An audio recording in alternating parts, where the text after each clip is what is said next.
Alhamdulillah rabbil alamin. Hamdan na'imin, hamdan syakirin, hamdan yuwafi ni'amahu wa kafi mazidah. Ya Rabbana lakal hamdu kama yanbaghi li jalali wajhika wa 'azimi sultanik. Allahumma shalli wa sallim ala sayyidil anbiya wal mursalin sayyidina wa maulana wa habibina wa syafi'ina Muhammad wa ala alihi wa sahbihi wasallam. Alhamdulillah, sekarang ini kita berada di bulan Rabiul Awal. Jadi kalau berbahasa Arab itu Rabi itu artinya bulan Rabi itu bersemi. Rabi itu jadi berbunga-bunga. Jadi Rabiul Rabi, ya, hati kita bersemi karena bulan ini adalah bulan bahagia, di mana adalah bulan yang memang Allah menetapkan malahirna pengurutan Nabi Muhammad SAW. Ya, jadi sebagai kegembiraan dan kesyukuran kita berada di bulan yang istimewa, yaitu bulan Rabiul Awal. Alhamdulillah, malam ini kita akan sambung kembali baca kitab kita. Sebagaimana yang disampaikan minggu lalu, malam ini kita sudah masuk ke inti pembahasan. Ya, inti pembahasan dari kitab Andre Gruta. Tapi sebelum itu, beliau masih memberikan lagi pengantar. Ada pengantar sedikit yang harus kita pahami, yang erat kaitannya dengan pembahasan-pembahasan masalah akidah. Oke, kita langsung aja. Maka Andre Gruta, Ki Haji Abdurrahman Ambudalib, Al-Babul Awal, pasing keruang, wajie, rajepui, atau ngengena. Kalau kita berbahasa Bugis ya, singkeru itu artinya mengikat. Ya, itu secara lahiriah. Jadi kalau pas singkeruang, ikatan atau simpulan. Nah, tapi kalau kita terjemahkan, makna pas singkeruan di sini adalah akidah. Kenapa dikatakan akidah? Karena akidah itu juga diambil dari bahasa Arab aqada yuqtidu. Uqdatan, ikatan. Nah, cuma perbedaannya, kalau di dalam bahasa Bugis mungkin kalau kita biasa artikan ikatan itu punya dua makna. Kadang kita artikan mengikat itu secara hissi, jadi dia dengan dalam bentuk materi. Kadang juga mengikat itu maknawi. Nah, kalau ikatan materi itu contoh kalau kita mengikat dengan tali simpul, mengikat sesuatu. Tapi ada yang namanya maknawi. Maknawi itu artinya mengikat, tapi dia bukan dalam dunia fisik, bukan dalam dunia fisika, tapi dia mengikatnya dengan bahasa hati. Nah, jadi akidah itu juga diartikan sama dengan mengikat, tapi mengikatnya dengan hati. Ya, jadi kalau kita terjemahkan di sini, Andre Gruta memberikan ini ya, judul dari bab ini, pasing keruang akidah atau ikatan atau keyakinan, wajib rajepui atau ngengena, yang wajib kita kenal, ketahui kebenarannya. Nah, itu jadi makna. Jadi tadi kita sedikit gali sedikit, karena mungkin zaman sekarang ini sudah masuk dalam kategori hampir klasik ya, kata singkeru itu. Kalau kita dalam bahasa sehari-hari, saya di Wajo di Sengkang ini sudah jarang juga. Kadang orang kalau mengatakan mengikat, sioi, nah gitu kan. Padahal singkeru itu lebih halus, dia ikatan simpul. Nah, jadi mengikat, tapi yang makna mengikat itu adalah akidah yang wajib kita kenali, ketahui kebenarannya atau keabsahannya. Oke. Namuka engkanai akka curuk-curuk kenge, di pasing keruas si pasing keruang asal lengenge, harang itu masa resining umak seleng. Jadi yang pertama, taklid, kacuruk-curuk, ikut-ikut saja. Ripasing kerua pasing keruang asal lengenge kepada akidah-akidah yang berbicara masalah akidah-akidah Islam. Kita ikut-ikut di dalam permasalahan akidah kepada seseorang, itu hukumnya haram. Masa resining umat selenge itu haram hukumnya kepada umat Islam. Maknanya apa? Kalau kita berbicara akidah, karena ini masalah iman, itu haram hukumnya kita taklid. Tapi taklid di sini, curuk-curuk ikut bukan dalam artian taklid secara umum. Karena taklid itu juga nanti akan kita bahas, mungkin bagian terakhir nanti. Taklid itu dua macam. Ada taklid buta, ada taklid karena kita tahu yang kita ikuti ini adalah ulama. Yang haram hukumnya di sini, jadi di sini bahasan rekruta laisa ala itlaqihi, tidak bermakna secara umum. Jadi curuk-curuk di sini meskipun umum bahasan rekruta, tapi nanti kita bisa akan paham yang dimaksud rekruta di sini adalah ikut-ikut kepada seseorang yang tidak jelas kapabilitasnya di dalam permasalahan agama. Jadi kita ikut-ikut kepada orang yang kita belum tahu apakah ini orang betul-betul ulama, apakah ini orang betul-betul kiai, khususnya di dalam permasalahan akidah. Jadi hati-hati. Hukumnya, haram hukumnya kita taklid buta kepada seseorang, dan seseorang itu kita tidak tahu kapabilitasnya di dalam permasalahan akidah. Ya, kita lanjut ya. Temakana pesangkana fuange ria siagai egana ayat-ayat naritu. Itu dilarang oleh Allah dalam banyak firman Al-Quran. Saya ini rimak kedane ri surah Al-Isra ayat 36. Nah, contoh salah satunya di dalam surah Al-Isra itu Allah berfirman, A'udzubillahi minasyaitonirrajim. Wala taqfu ma laysa laka bihi 'ilm. Innas sam'a wal basara wal fuad kullun ulaika kana anhu mas'ula. Betuana ajak lalu makkecuiri anu de pak disengemu misengi atau ngengena. Nah, jangan pernah kamu ikut-ikut saja, langsung taklid buta saja kepada hal-hal yang kamu tidak ada ilmu tentang kebenaran hal-hal yang kamu ikuti itu. Jadi jangan ikut-ikut kepada seseorang, pendapat seseorang, apalagi dalam permasalahan akidah, kepada orang yang kamu tidak tahu ini orang ini punya dasar yang kuat ya. Karena majepunna parengkalingae nenia pakitae waitofaati, karena pendengaran, penglihatan dan hati itu engkau manengir itu materi akhirat riutanai, nanti akan diminta pertanggungjawabannya.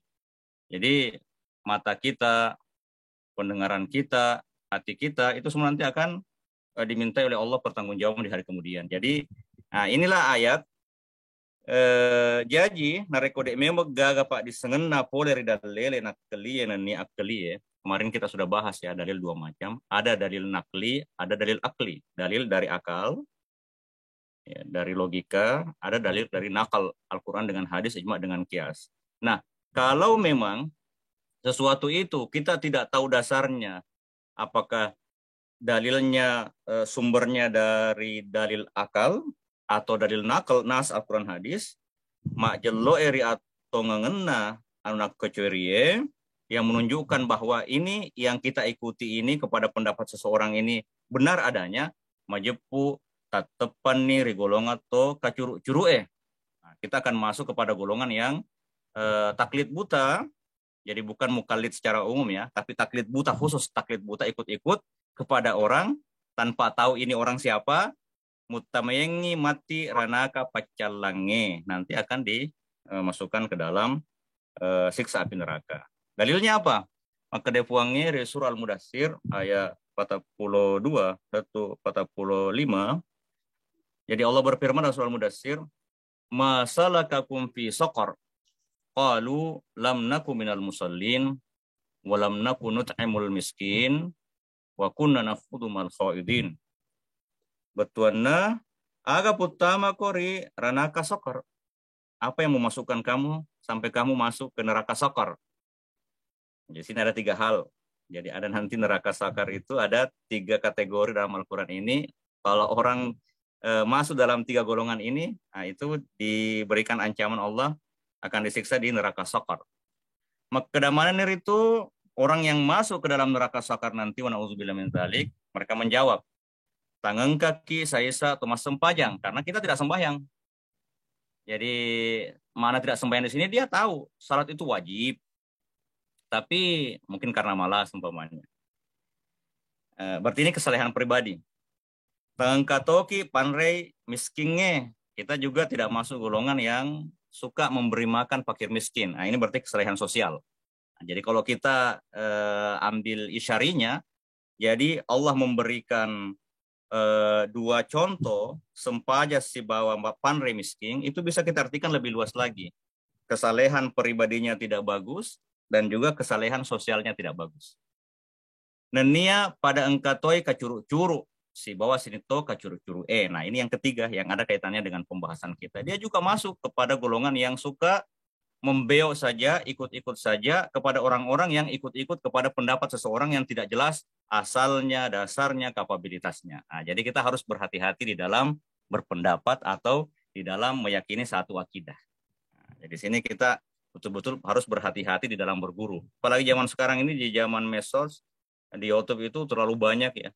Banyak orang yang kita tidak tahu dasarnya dari mana, pemahamannya apa, berbicara. Nah, akhirnya kita kadang ikut. Mungkin karena dia viral, karena terkenal, kita tidak tahu dia jurusan apa, dia kemampuannya di dalam istinbat hukum bagaimana, akhirnya kita ikut-ikut, akhirnya kita juga menjadi tersesat. Ya. Jadi, akka curu-curu kenge sai lalu pusah patiwi tama riranaka pacalangnya. Dari ayat di atas ini, beritaklid buta itu masuk di antara kategori yang menyesatkan, ya, dan bisa mengantar kita masuk ke dalam siksa neraka di hari kemudian.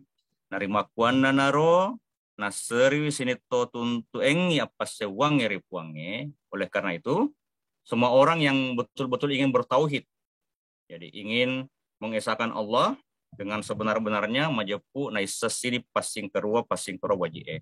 Jadi seyogianya kita harus tahu akidah-akidah mana yang wajib ditentu petuh. Nah, contoh alhamdulillah malam ini kita bergabung di dalam baca kitab Guruta ini. Sebenarnya ini adalah proses untuk tahu dasarnya dan mana hal-hal yang wajib riat tentuang yang harus kita yakini tentu petu sangena keabsahannya dan atau ngena kebenarannya nasabah ritunrenginnai riduai dan lele karena dikuatkan atau ditambahkan atau dikuatkan dengan atau bersandar kepada dua dalil, yaitu itu dalil akli dan nian akli.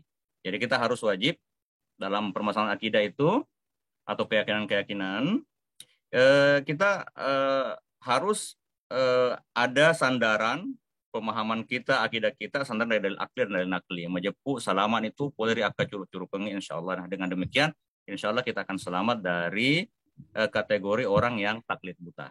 Ya. Oke, kita sambung ya. Nama jepu rekuairo passing kerua waji eris setongetongeng. Ya naritu sini sifat-sifat wajib na puange. Dan nia sifat-sifat mustahil na kuetopa sifat harusuna. Jadi adapun akidah keyakinan yang harus kita kenal ya, agar kita tidak masuk dalam kategori orang awam. Nah, yanar itu sini pertama kita harus tahu kenal sifat-sifat wajib bagi Allah. Nah, kemarin minggu lalu kita sudah bahas apa makna wajib. Makna wajib itu tidak bisa tidak, harus ada. Jadi ada sifat yang memang dia wajib, tidak bisa tidak, harus ada pada diri Allah. Nah, karena dia hukumnya wajib secara akal. Dan nia sifat-sifat mustahil, nah ada sifat-sifat yang mustahil bagi Allah, tidak mungkin itu berlaku kepada Tuhan. Waitopa sifat-sifat harus, begitu juga sifat yang jais, boleh bagi Tuhan.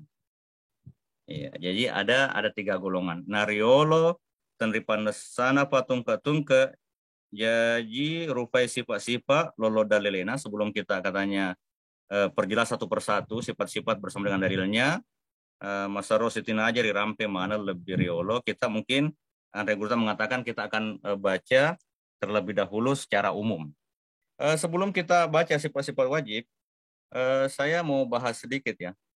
Jadi kalau kita berbicara tadi ini yang dilarang Andre Gurta di sini adalah permasalahan kalau kita masuk dalam kategori taklid buta. Dalam pemahaman keberagamaan khususnya, bukan hanya dalam permasalahan usul fikih ya, di dalam apalagi berkaitan dengan keyakinan, itu biasa kita dibagi dalam 3 hal. Ada yang namanya kategori mujtahid yang pertama, dibawanya muttabi, dan yang dibawanya muqallid. Jadi ada 3 kategori, ada ijtihad, ada ittiba, ada taklid. Taklid itu 2 macam. Jadi taklid 2 macam, dalam artian makna taklid itu qabulu al-qaul min ghairi ma'rifati ad-dalil wa kaifiyati al-istidlal. Jadi kita langsung percaya kepada pendapat seseorang tanpa kita tahu dalilnya dan juga enggak tahu dari mana dia bisa menarik, dari mana sumbernya sehingga bisa menelurkan satu keputusan hukum. Nah, itu muqallid namanya. Cuma yang bermasalah, yang dilarang dalam agama itu kalau kita taklid buta. Jadi yang dilarang itu taklid buta, kita langsung ikut kepada pendapat seseorang dan kita tidak tahu kapasitasnya, apakah dia masuk dalam kategori ulama atau bukan ulama.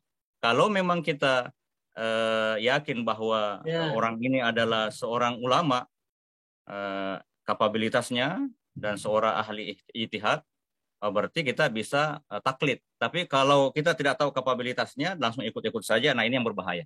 Nah, jadi yang dibahas oleh Regruta tadi ini adalah kalau kita mengikuti pendapat seseorang, sementara seseorang itu kita belum tahu bagaimana kapasitas keilmuan seseorang itu, siapa guru-gurunya, sanadnya guru-gurunya, dan pemahamannya apa, apakah dia benar-benar masuk dalam kategori aswaj Ahlus Sunnah wal Jamaah, jangan sampai dia punya pemahaman-pemahaman yang lain, apakah Khawarij, apakah Mujassimah, apakah Syiah, apakah Ahmadiyah, dan lain-lain, dan ini nanti akan berbahaya kepada akidah kita. Jadi ini yang dilarang. Tapi itu tidak laisa ala itlaqihi, itu tidak berlaku secara umum. Ya, karena memang di dalam kehidupan itu ya memang terbagi. Tidak semuanya orang bisa mencapai level yang namanya mujtahid. Jangankan mujtahid, muttabi saja tidak semuanya. Karena yang muttabi itu, yang mengikut, itu khusus kepada orang-orang yang memang dari kecil sudah menggali ilmu-ilmu agama. Jadi dia menggali khasanah Al-Quran, hadis, kemudian ilmu usul fikih atau filsafat hukum Islam, tahu mana yang nasih dengan yang mansuh, tapi belum sampai kepada taraf mujtahid. Kemudian juga mempelajari ilmu-ilmu bahasa Arab, baik dari nahwu sarafnya, ilmu balaganya, dari ilmu ma'aninya, sampai ke ilmu badinya dan lain-lain. Jadi yang dilarang di sini, jadi kalau kembali ya, jadi kalau orang awam, jadi ada namanya mujtahid, ada tingkatan muttabi. Nah, orang awam, nah kalau orang awam itu ada makna awam di sini bukan dalam artian orang bodoh ya. Kadang dia mungkin profesor, pintar, tapi di dalam disiplin ilmu yang lain. Tapi kalau berbicara masalah agama, bisa jadi dia masuk dalam kategori orang awam. Karena kenapa? Karena di dalam permasalahan agama, dia memang dari kecil sampai umur dewasa tidak pernah menggali khasanah-khasanah ilmu keislaman. Nah, jadi orang yang memang tidak mendalami ilmu keislaman, meskipun dia seorang profesor, meskipun dia seorang pejabat, meskipun bagaimana cerdasnya, pintarnya, ahli dalam matematika umpamanya atau ilmu-ilmu yang lain, tapi kalau dia tidak menggali ilmu-ilmu keislaman, berarti dia masuk dalam kategori awam, dalam tanda kutip, awam di dalam ilmu keislaman. Nah, untuk orang awam, itu para ahli usul fikih, jadi kita itu dikatakan, dalilnya orang awam itu adalah fatwal mujtahidin.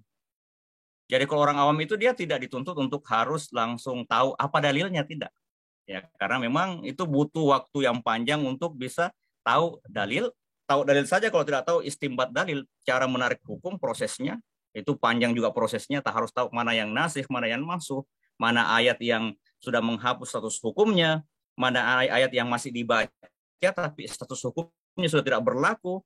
Bahkan di dalam Al-Quran juga ada beberapa ayat itu memang ada riwayat mengatakan dulu pernah kita baca tapi sekarang sudah tidak dicatat. Jadi ada memang, jadi manansah minhum min ayatin aw nunsihwa aw na'ti bi khairin minha. Dalam Al-Qur'an ada itu, ada ayat yang memang kita sudah hapus ketentuan hukumnya, bahkan nansihwa sengaja Tuhan itu menghapus, sudah tidak ditulis lagi. Nah, itu panjang pembahasannya kalau dalam pembahasan itu. Yang jelas bahwa kalau kita orang awam itu tidak dituntut untuk harus tahu dalil.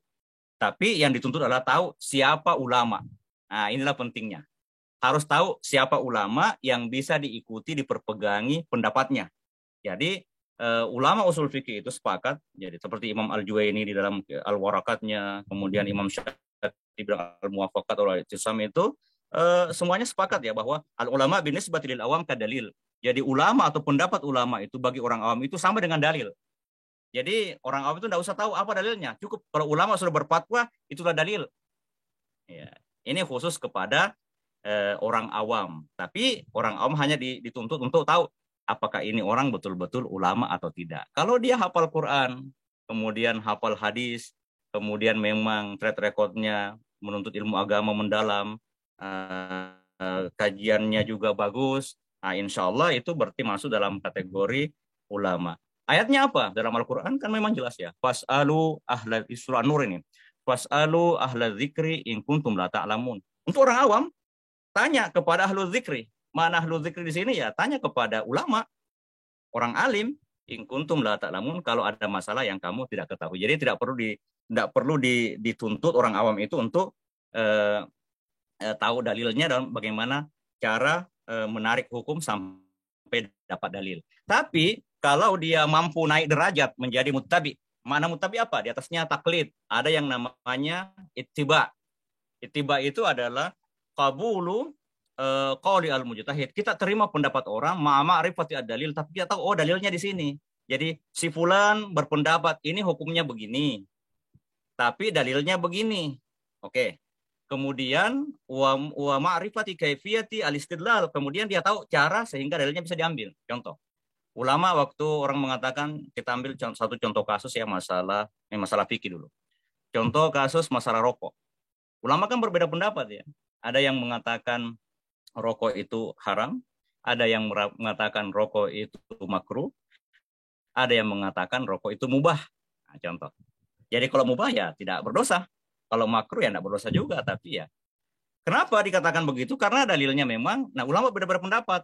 Yang mengatakan dia makruh saja ya karena memang kondisi setiap seseorang itu beda-beda. Ada orang yang merokok saja tidak ada pengaruh karena memang mungkin ketahanan fisiknya bagus. Tapi kalau ada orang yang memang sudah penyakitnya kronis, ada TBC-nya umpamanya atau dan lain-lain dan dia merokok, berarti dia masuk dalam kategori firman Tuhan yang diambil wala tulqu biaidikum ila tahluka. Ini ayat yang biasa diperpegangi sama dalil yang mengatakan rokok itu haram. Jangan kamu tulku biaidikum ila tahluka, jangan kamu menghancurkan dirimu atau jangan kau buang dirimu di dalam kehancuran. Ya, tapi itu juga tidak berlaku secara umum karena kenapa? Setelah kita lihat tidak semua juga orang yang merokok, banyak juga orang merokok sampai meninggal dia sehat-sehat saja. Nah, sehingga ada ulama yang mengatakan rokok itu sebenarnya hukumnya mubah saja. Nah, tapi ada ulama yang lebih luas. Dia mengatakan ya rokok itu tergantung pribadi orang. Kalau memang dia tahu dia berpenyakit dan dia merokok berarti dia bunuh diri. Tapi kalau dia sehat-sehat saja berarti dia tidak apa-apa. Nah, yang penting jangan mengganggu orang lain umpamanya dia merokok di tempat umum. Itu berbahaya karena ada yang namanya merokok pasif. Nah, ini contoh saja contoh kasus. Sehingga ulama mengatakan, nah kalau dalam permasalahan fatwa ini, kalau kita orang awam tanya saja kepada orang ulamanya. Nah, di dalam kaidah dikatakan idza ikhtalafal ulama nakhtar man ajaz. Kalau kita sebagai orang awam ada permasalahan khilafiyah, perbedaan pendapat, ini diajarkan di dalam Islam. Ulama berpendapat, ada yang mengatakan haram, ada yang mengatakan makruh, ada yang mengatakan mubah. Nakhtar man ajaz, sebagai orang awam kita mengatakan kalau begitu kita ambil pendapat yang membolehkan. Meskipun secara pribadi kita tidak merokok, tapi kita jangan mengatakan itu haram. Ya, jangan kita mengatakan haram karena kita orang awam. Beda kalau kita memang seorang yang mujtahid umpamanya, yang tidak bisa istinbat hukum dari sumber-sumber yang aslinya. Jadi kita memilih pendapat yang membolehkan. Jadi nakhtar man ajaz. Alasannya banyak sebenarnya karena contoh ada hadis. Ma khuyira ar-rasul baina amrin illa ikhtara aisarahuma. Nabi tidak pernah diberikan pilihan oleh Allah ke dalam dua hal. Kalau ada dua hal, pasti Nabi itu memilih yang mudah. Nah, dan masih banyak dalil-dalil yang lain sebenarnya. Nah, ini contoh. Nah, jadi kita kembali. Jadi ittiba itu adalah kita tahu, kita mengikuti pendapat seseorang, tapi tahu dalilnya dan tahu ini cara. Tapi kita belum sampai kepada taraf mujtahid, bisa langsung menarik satu sumber hukum, menarik satu hukum dari sumber aslinya Al-Quran hadis. Kias karena kenapa? Mungkin karena kita belum mendalami Al-Quran, belum hafal Quran, belum mendalami Al-Quran, belum menguasai hadis, belum mendalami hadis, belum mantap dalam ilmu gramatikal bahasa Arabnya, dari ilmu nahwu sarafnya sampai ilmu balaganya, kemudian belum mengetahui ilmu usul fikih dan masih banyak-banyak yang lain-lain, sehingga kita masuk dalam kategori orang yang berhak dianggap sebagai mujtahid. Nah, kalau mujtahid yang terakhir itu golongan yang tinggi dan inilah yang sebenarnya. Nah, sekarang kita di Indonesia berbahaya ya. Banyak orang sebenarnya dia belum layak untuk menjadi mujtahid, tapi muncul di media-media sosial berfatwa kiri kanan, padahal berbahaya. Kenapa? Karena kebanyakan survei dalilnya itu belum umum, belum komprehensif. Masih sebagian saya langsung memutuskan atau langsung ambil dari satu nas saja tanpa melihat nas-nas yang lain. Dalam Al-Quran itu atau hadis itu kadang ada ayat atau hadis itu bertolak belakang sebenarnya dan itu bisa dikawinkan. Tapi ini berbahaya sekali orang-orang yang begini. Dia langsung memberikan status hukum, langsung mengatakan haramkah, langsung begini. Padahal sebenarnya tidak sesederhana itu di dalam menetapkan satu hukum. Nah, jadi seorang mujtahid itu kalau kita terjemahkan makna mujtahid itu badlul wus'i. Jadi orang yang memang mengerahkan segala tenaganya itu untuk ma'rifati hukmin min ahkamillah, untuk mengetahui satu hukum daripada hukum-hukum Allah, diambil dari dasar-dasar sumbernya yang asli Al-Quran, hadis, ijma atau qiyas. Oke, kita kembali. Saya kira itu saya tadi yang saya mau pertegas saja. Jadi khusus dalam permasalahan akidah, nah kita orang awam tidak apa-apa kita muttabi namanya, atau tidak muttabi, kita mukallid, tapi kita harus tahu kita ikut kepada siapa dulu. Tapi kalau kita mau meningkatkan status derajat kita dari orang awam menjadi muttabi, nah salah satu contohnya kita ikut pengajian, kita baca kitab Al-Hidayah Al-Jaliyah ini agar kita bisa tahu ada sifat-sifat Tuhan yang ini wajib, ini mustahil, dan ini jaiz. Saya tahu itu dan saya yakini. Setelah itu saya tahu dalilnya, berarti kita tidak masuk lagi dalam kategori mukallid, kecuruk-curuk, tapi sudah naik menjadi muttabi. Iya, saya kira itu tadi pembahasan awal. Oke, kita pindah langsung ke selanjutnya ya. Jadi kita akan baca sifat-sifat Allah yang wajib kita yakini secara umum dulu. Nah, jadi malam ini kita hanya akan baca secara global saja. Oke, jadi kita ulangi nariyolo tenripan sana patung ke jajurufai sifat-sifat lolo dalelena masoro setina aja rirampe mana lebih riolo. Jadi sebelum kita bahas satu persatu sifat-sifat Allah, nah kita akan baca secara umum dulu. Oke, jadi yang pertama sifat-sifat wajib, al-wujud, engkangang, al-wujud, keberadaan Allah. Nah, balina lawannya, jadi ada wajib pasti ada lawannya, itu yang lawannya mustahil. Jadi yang wajib itu menunjukkan sifat kamal Tuhan, sifat kamalat, sifat kesempurnaan Tuhan. Adapun yang mustahil itu lawan daripada sifat-sifat yang wajib, karena dia menunjukkan an-naqs, menunjukkan kekurangan kepada zat Allah. Nah, jadi lawannya, jadi al-wujud, lawannya al-adam, al-adam adereng, jadi ketiadaan. Jadi mustahil Allah tidak ada.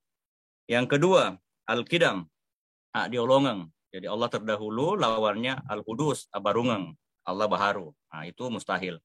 Al-baka, ared dekenge. Ared dekengeng. Jadi al-baka itu tetap, lawannya al-fana, al-nyekeng. Binasa, hancur. Kemudian yang keempat, al-mukhalafatu lil hawadis. Asilaingenge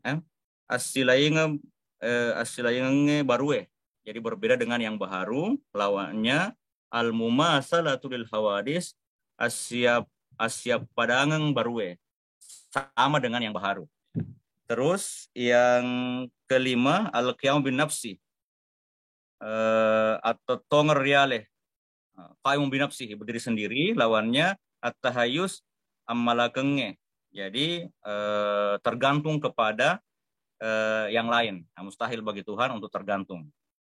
Ya, kemudian yang keenam al-wahdaniyah as-sewangeng. Jadi esa, lawannya at-ta'addud, bilang-bilangnya. Allah itu berbilang. Ya, minggu lalu kita sempat bahas as-sewangeng agak panjang ya. Kemudian yang ketujuh al-qudrah ulengeng. Jadi kuasa. Lawannya al-ajusu, al-lemangeng, lemah. Al-irada akelongeng.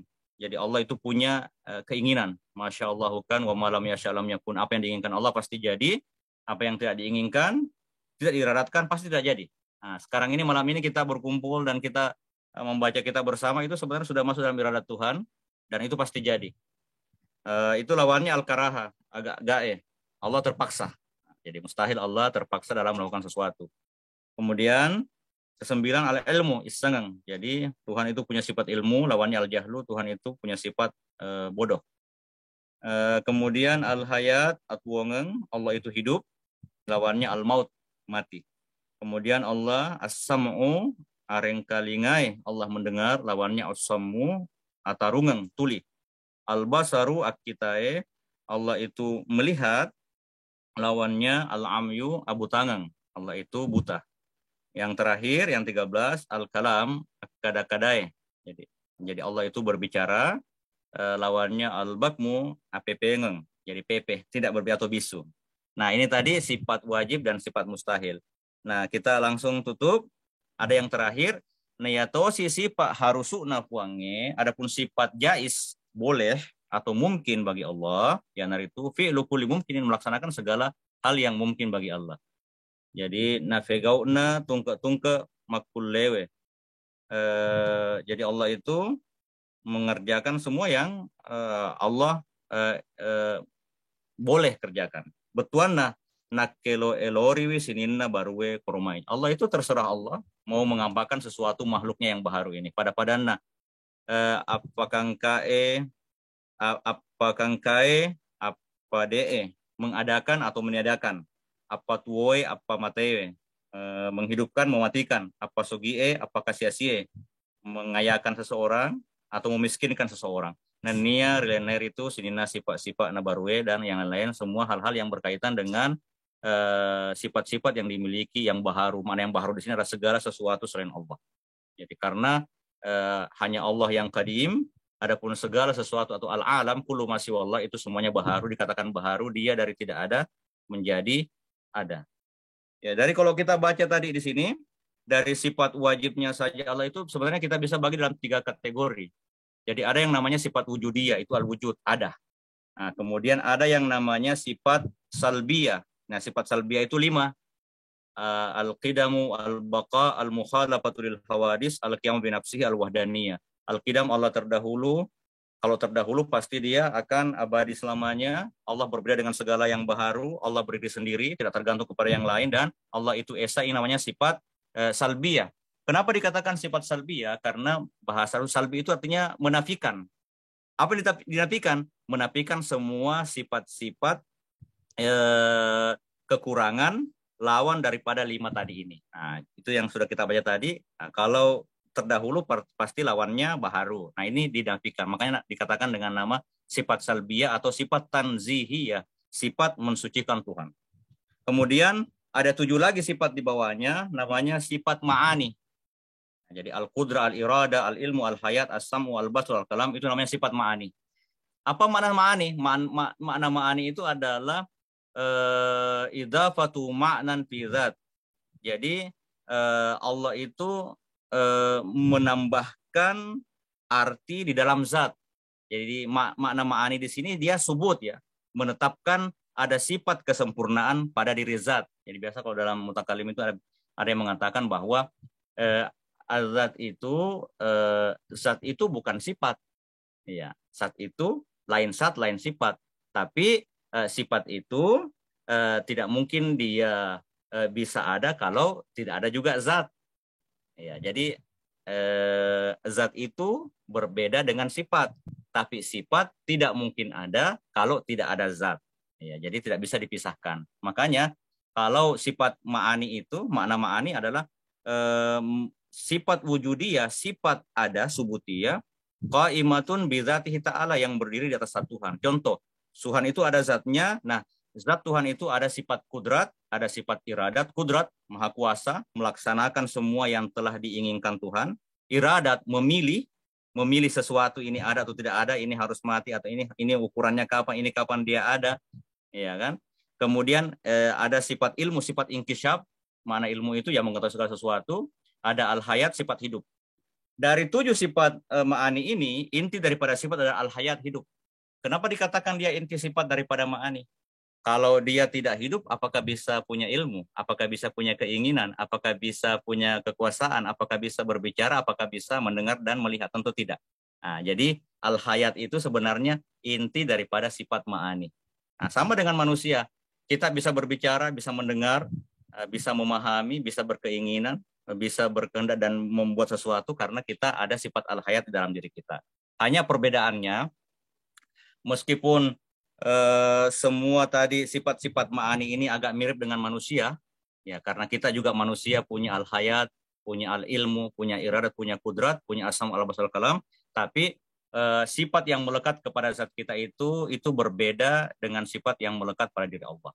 Jadi hanya sama dalam segi nama saja, penamaan saja. Adapun esensi sifat itu berbeda. Ya, kalau di dalam ilmu mantik itu dikatakan sama dengan musyakkak istilahnya. Ada istilah ilmu mantik musyakkak, mana musyakkak itu satu kata, contoh al-hayatu. Tapi al-hayat ini, hidup ini beda kualitasnya kepada al-hayatnya Allah dengan al-hayatnya makhluk. Kalau al-hayatnya Allah itu dari sisi awaliyah dia terdahulu hidupnya, tidak ada akhirnya. Aulawiyah dia utama hidupnya karena tidak ada matinya. Kemudian asyadiyah dan dia ya lebih tegas kalau kita ini hidup kita diberikan anugerah dari Tuhan, hidup kita juga tetap nomor dua ya karena tergantung kepada Allah dan hidup kita ini ada matinya. Nah, inilah perbedaan antara makhluk dengan Allah yang menciptakan segala sesuatu. Ya. Saya kira itu saja sebenarnya. Nah, kita tutup dulu ya. Nah, Polekune sitinaja ripamula penesai mabahasa na tungke-tungke tasin rupai dari sifat-sifat suku na puange. Dari sini nanti kita akan mulai membahas satu persatu sifat-sifat kesempurnaan bagi Allah. Tanda kutip sedikit ya. Di sini berarti kita diajarkan guru kita ada 13 sifat ya. Ada 13 sifat wajib bagi Tuhan. Dalam pemahaman mutakalimin Ahlussunnah wal Jamaah kadang juga ada yang menambahkan 7 lagi menjadi sifat 20. Jadi kaunuhu qadiran, kaunuhu muridan, kaunuhu aliman, kaunuhu hayyan, kaunuhu mutakalliman, kaunuhu sami'an, kaunuhu basiran. Tapi kalau pendapat mayoritas ulama Asy'ariyah mereka tidak mempergunakan sifat maknawiyah namanya. Ya, tadi yang kaunuhu itu sifat maknawiyah. Waktu saya belajar di Al-Azhar dulu dijelaskan oleh profesor itu yang menyebabkan bahkan dalam aliran Asy'ariyah sendiri terjadi perbedaan pendapat. Jadi contoh Al-Ustaz pun tidak salah itu Al-Isfaraya ini dan yang lain-lain termasuk mungkin Ar-Razi. Jadi yang ulama Asy'ariyah yang berpendapat ada yang namanya sifat maknawiyah itu berangkat dari perbedaan apakah ada ada antara dari sisi wujud dengan Adam. Wujud ada, Adam tidak ada. Kalau yang mengatakan bahwa wujud dengan Adam tidak ada antaranya. Kalau dia wujud, berarti tidak ada Adamnya. Kalau dia Adam, tidak ada wujudnya. Nah, berarti inilah ulama yang mengatakan tidak ada yang namanya sifat maknawiyah. Tapi ada beberapa ulama Asy'ariyah mengatakan sebenarnya ada ada perantara yang mengantarai antara wujud dengan Adam. Ada proses di situ. Nah, perantaraan inilah sehingga ada yang namanya sifat maknawiyah. Ini sebenarnya kalau mau dibahas agak panjang lagi ke sana biar bisa nyambung, tapi itu hanya pengantar saja bahwa ternyata perbedaan pendapat ulama di situ. Tapi yang jelas sifat-sifat inti wajib Tuhan itu ada 13 dan ini disepakati oleh para mutakallimin dari golongan Ahlussunnah wal Jamaah. Terakhir sebelum saya tutup, jadi sifat itu ini perlu dipertegas ya, karena zaman sekarang ini banyak orang yang asal ngomong saja, asbung saja, sampai tidak mau mengakui ada yang namanya sifat. Ya, dan mengatakan kok asma Tuhan banyak. Bahkan di dalam hadis, lillahi tis'un wa tis'una isman kan. Nah, Tuhan itu, Allah itu memiliki 99 nama. Iya. Kemudian man ahsaha dakhala jannah. Siapa yang hafal?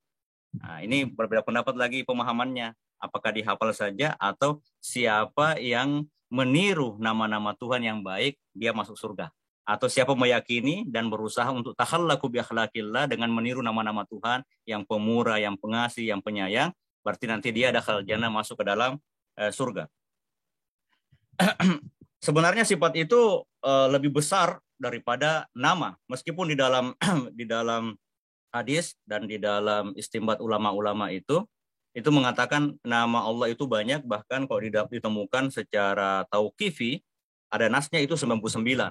Tapi dari semua nama-nama ini semuanya punya induk kepada 13 sifat tadi. Ya, jadi nama-nama itu tadi kebanyakan dia sifat af'al, nanti dia menginduk kepada, ada yang menginduk kepada al-qudrat, iradat. Jadi al-qudrat, iradat dan ilmu.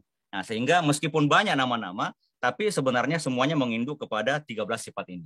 Nah, dan sifat-sifat ini dia tauqifi, semuanya punya dasar dalil dari Al-Quran dengan Al-Hadis. Adapun al-wujud itu meskipun kita tidak menemukan ada nas yang langsung menyebutkan kata al-wujud, tapi ulama mutakalimin sepakat bahwa al-wujud itu adalah nafsul mahiyah. Wujud itu sama, itu juga sebenarnya mahiyah, esensi sesuatu. Jadi eksistensi dan esensi. Kenapa dikatakan sama? Karena Kalau sesuatu ada esensinya, ada zatnya, pasti detik itu juga ada wujudnya.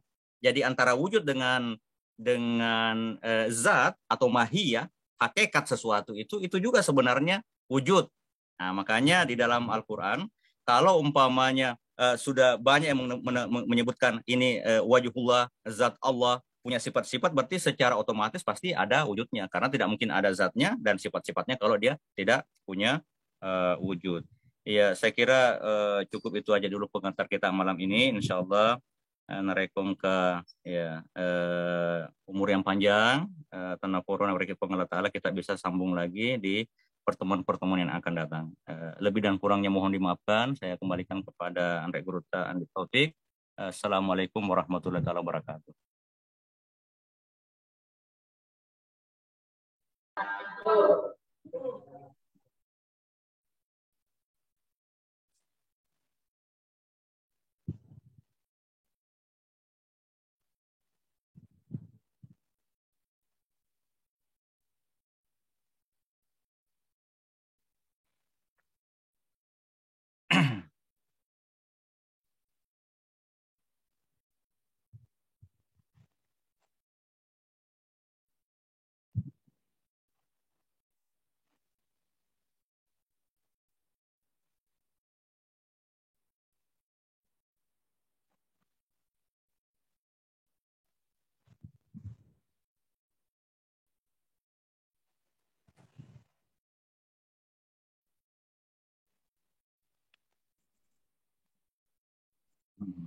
Ya.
Silakan Bapak Ibu, jika ada hal yang ingin diperjelas.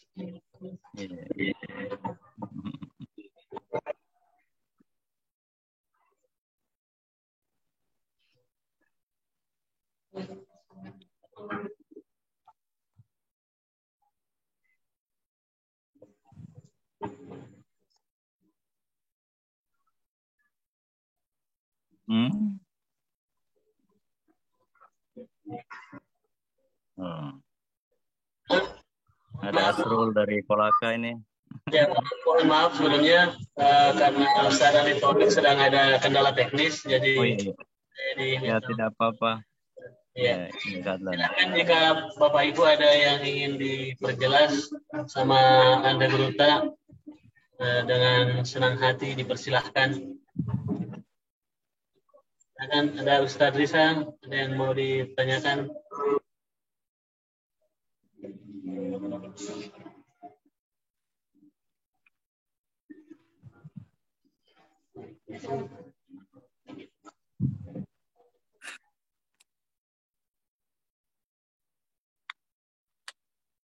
Ya, Waalaikumsalam warahmatullahi. Dengan Silakan, siapa? silakan. Oh iya, oh Kandi ya. Silakan.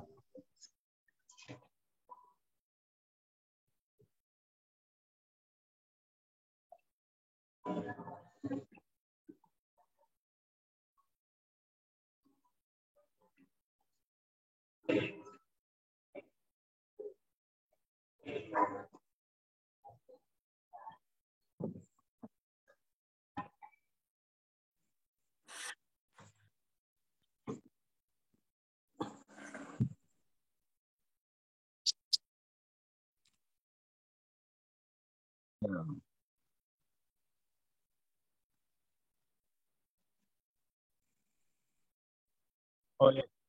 Terima kasih banyak ya. Jadi ini memang untuk kita semua sebenarnya. Jadi di zaman sekarang ini, di zaman perbedaan itu mudah sekali ya. Karena meskipun kita terhalang oleh dinding tembok rumah kita, tapi halangan tembok itu dengan adanya media sosial sekarang ini, dengan teknologi informasi komunikasi itu sudah atau globalisasi sudah tidak ada lagi halangan. Jadi orang berpolemik gampang saja. Satu di Amerika, satunya di Indonesia bisa berkelahi. Contoh ya. Ya, jadi zaman sekarang ini kalau pertanyaannya khusus kita ini ya, kita tahu kalau bahasan rekruta ya kita iseng kali tak jolo. Kalau kita posisi santri, kita masih belajar, ya udah kita harus pandai-pandai cari guru yang kita yakin bahwa orang ini adalah memang ulama yang bisa kita andalkan kemampuannya. Tapi bersama dengan itu ya kita terus juga belajar menggali dengan guru kita itu untuk memperdalam ilmu keagamaan kita. Ya, jadi itu yang pertama. Jadi kita jangan langsung mendengar sesuatu karena enak cara bicaranya atau apa yang langsung kita terima mentah-mentah jangan. Jadi kita kalau mau berguru kepada seseorang itu harus. Nah, kita ini alhamdulillah karena kita dari kecil semuanya punya sanad guru dan kita tidak bukan berguru kepada Mbah Google ya. Kita ini punya guru yang hidup. Ya, kita masih baru tamat SD sudah masuk pondok pesantren atau mungkin ya saudara-saudara yang tidak di pondok pesantren tapi punya guru spiritual atau guru syariah dan bisa langsung belajar, sebenarnya itu sebenarnya sudah langkah yang luar biasa. Jadi kita punya akidah itu sebenarnya kita muttabi dengan banyak belajar dari guru dan pembacaan kita juga selama ini dari status pendidikan kita.